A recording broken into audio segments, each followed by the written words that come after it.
Hello, fellow Movie Crusaders, and welcome to another episode of Sean's Movie Crusades. My name's Sean Wasserkrug, and today we're going to be reviewing a film that's been out for a little while now, but basically just finally got around to seeing it with everything going on, and that is Six Underground, a Netflix film directed by Michael Bay. Yes, it's no Transformers this time around, but let's see exactly how Michael Bay does with something that does not have to do with robots. Now, personally, take the Transformers situation aside. I don't hate Michael Bay as a director. I loved The Rock. Armageddon was a really solid action film. I really enjoyed Pain and Gain. I wasn't necessarily a fan of Pearl Harbor, but I saw the substance of what could potentially be a great film in there. Michael Bay is not necessarily a bad director. It's just sometimes he just can't get out of his own way. He's got a juvenile sense of humor. He really likes his explosions. We all know that. And he does a lot of other things in his films that are catching to the eye of a Michael Bayism type of thing. And they're not positive things, but they're things that he does nonetheless in every one of his films. But with this one, he's got Ryan Reynolds at the helm as the lead actor. And the trailers of it, I mean, I didn't hate the trailers for it. It was definitely something that caught my eye because obviously Ryan Reynolds is one of my favorite actors. I think he's a lot of everyone's favorite actors out there right now. But giving Ryan Reynolds something that is a very action-heavy film that's not something that's Deadpool, which is what he's basically done lately, was definitely intriguing. And with it being on Netflix, it definitely gave Michael Bay probably free reign to do whatever the hell he wanted, and you can definitely see that in this film. But the main thing is, can Michael Bay get out of his own way? And the answer is no. He can't. But let's go ahead and jump into the review and see exactly what I thought of Six Underground. The plot of Six Underground is that we follow these six people. They are former doctors, CIA agents, drivers, CEO billionaires who basically kill themselves and make themselves untraceable and basically become a kind of an agency group that goes and tries to change the world without anyone knowing who they are. They basically are ghosts. And in this particular movie, they are doing whatever they can to try and take out a tyrant over, I think it's Turkestan. But that's basically the general plot is these six ghosts coming together and working to try to overthrow a tyrant so that way his younger brother, who is a more peaceful leader, to step in and save this country.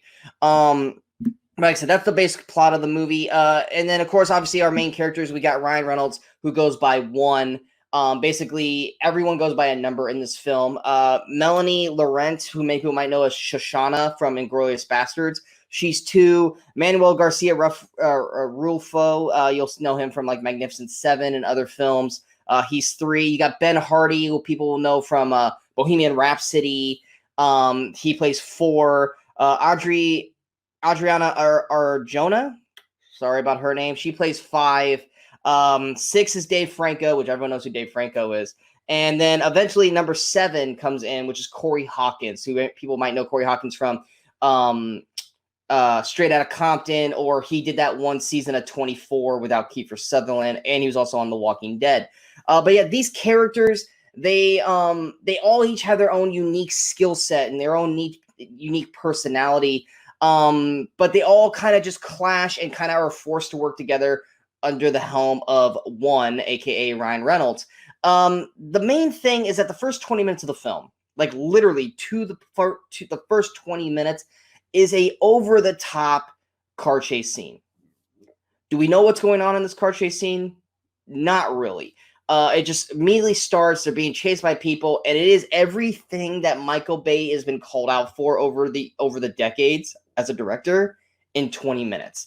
Bad editing. There's what drove me most insane with this film is the editing. It is poorly edited. I don't know if Michael Bay edited this film or if he hired a student to edit this movie, but it is so poorly edited. Dave Franco is the driver, and he's wearing a hat in the first half of this chase scene, and then progressively in shots he's not wearing the hat. Then he's wearing the hat again, not wearing the hat, wearing the hat, and it drives me insane. There's another big slow motion scene which is so over the top dumb that but Ryan Reynolds is sticking out of the car, but then when they pull the camera out, he's inside the car, and then when they go back in, he's outside of the car. Editing at its worst when it comes to this scene, but the scene is intense, action-packed, and fun to watch. So like I said, that's the one thing with Michael Bay is what he's showing you is entertaining to a point and fun, but it's also bad.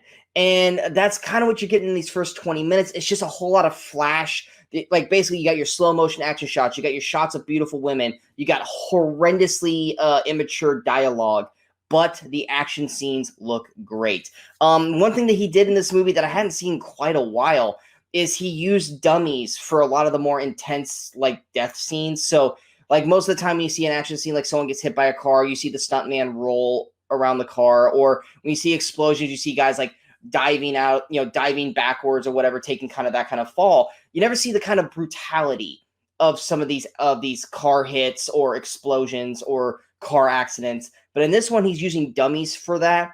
So a lot, and especially in that first 20 minutes, but throughout the film, there's a lot of, oh, kind of shots because you're seeing these dummies get flung, which you don't really notice they're dummies until like probably about a good second after you see the initial action happen.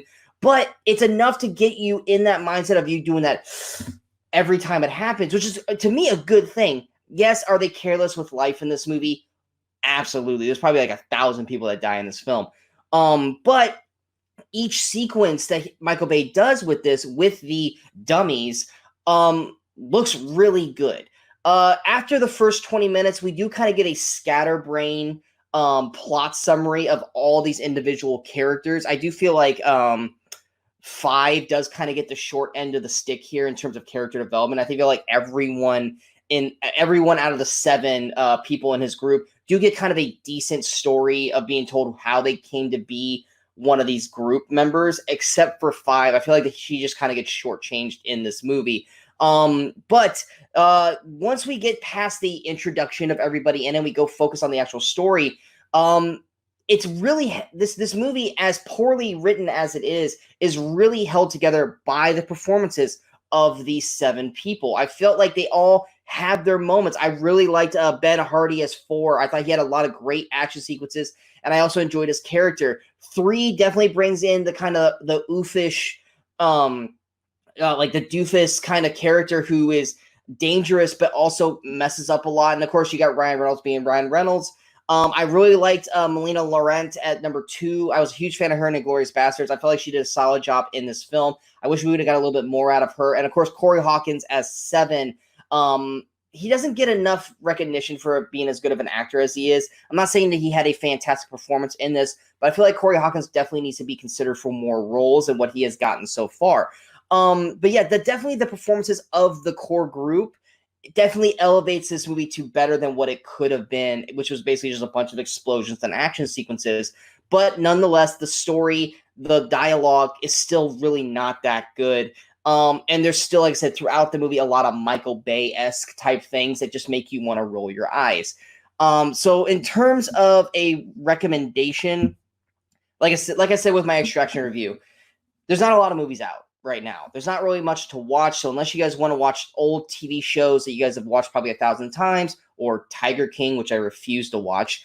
If you haven't checked this out yet, because like I said, this thing came out in December. If you haven't checked this out yet, feel free to check it out. If you like Michael Bay movies, I think you'll really like this movie still, because Michael Bay is always going to be Michael Bay. And with Ryan Reynolds at the helm, and like I said, the rest of this cast, like I said, is pretty solid. I think you'll get enough out of this to like watch a stupid popcorn flick, but don't expect this to be one of the best films of the year. But definitely a film that you probably won't hate, but will be something that you'll watch over and over again? Probably not. Unlike other Michael Bay films like the Bad Boys films or something like that, where it's stupid, but it's also enjoyable and rewatchable. I don't know how rewatchable 6 Underground would be, but it's still something I would at least check out once to really see what Michael Bay is allowed to do when he doesn't have a studio holding him down. So going into my scores, like I said, because of all the things that I didn't really like about the film, 6 Underground is going to get a 5.6 out of 10 for me, because I will, like I said, there's a lot of editing issues. The dialogue is really rough,